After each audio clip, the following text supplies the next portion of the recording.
এমন ম্যাচও এভাবে জিততে হয়, এত সহজ ম্যাচ কঠিন করে জিততে হয়। অবিশ্বাস্য একটা ম্যাচ, যে ম্যাচ সুপার ওভারে যাওয়ার কোনো কারণই ছিল না, সেই ম্যাচও সুপার ওভারে গিয়েছে। সুপার ওভারেও হারের সমীকরণে বাংলাদেশ দাঁড়িয়েছিল। আমার কাছে যেটা মনে হয়, ল্যাক অফ ক্রিকেট নলেজ এবং ইনডেপথ চিন্তা ভাবনা আমাদের খুব কম। বুঝি না কখন আসলে কি করতে হবে। ওটা তুলে মারার দরকার ছিল না, ওটা মাটিতে মারলেই এক রান হয়ে যেত। এবং এটা তো আমাদের নতুন না, আমাদের দুই গ্রেট মুশফিকুর রহিম, মাহমুদুল্লাহ রিয়াদ ব্যাঙ্গালোরে 2016-17-তে যেটা করছে চোখের সামনে দেখছি, যে 2 বলে 1 রান দরকার, আমরা ছক্কা মারতে যাই আউট হই, ম্যাচটা হাতছাড়া করছে। সিমিলিয়ার ঘটনা ঘটতেছিল। থ্যাঙ্কস আল্লাহ যে এটা ওয়াইড হয়েছে। আমার ধারণা এটা ওয়াইড না হইলে হয়তো আরও একটা বড় ধরনের কোনো মানে লেজে গোবরে ঘটেছে। প্রেস বক্সে ম্যাচটা দেখছিলাম, বাংলাদেশের টেস্ট ম্যাচটা শেষ হয়ে গিয়েছিল, এশিয়া কাপের ম্যাচ নিয়ে আমরা অনেক বেশি উত্তেজিত ছিলাম। কি করে আসলে আকবররা এত ভুল করতে পারেন? ক্যাচ মিস হয়েছে, 4 থেকে 5টা সহজ ক্যাচ।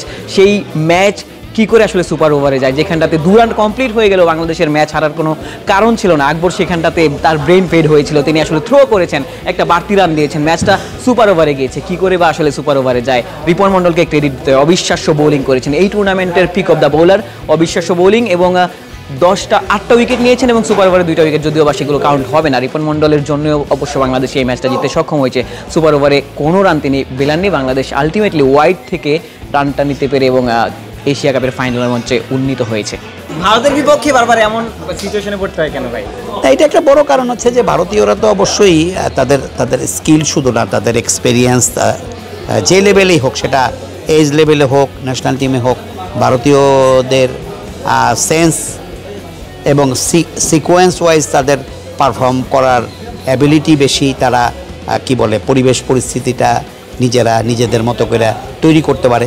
আমরা প্রতিকূলতাকে অতিক্রম করতে পারি কম, আর ক্রাঞ্চ সিচুয়েশনে কুল থেকে করণীয় কাজগুলো করার চাইতে আমরা এলোমেলো কাজ করার চেষ্টা করি। দ্যাটস ওয়াই আমরা পারি না। আর ওই যে বললাম, ইন্ডিয়ান প্লেয়ারদের একটা বড় অ্যাবিলিটি আছে, যে তারা কিন্তু তাদের বেসিক ভালো, তাদের ক্রিকেটের সেন্স ভালো, এবং জায়গা মতো কী করতে হবে এটা তারা আমাদের চেয়ে ভালো জানে। এই জায়গাটাতেই আমরা বারবার ইন্ডিয়ার কাছে মার। এক কথায় যদি বলি, আমাদের ক্রিকেটারদের সেন্স আসলে অতটা স্ট্রং না, অত স্ট্রং না, নার্ভ অত স্ট্রং না, এবং আমার মনে হয় মেন্টালিও তত টাফ না।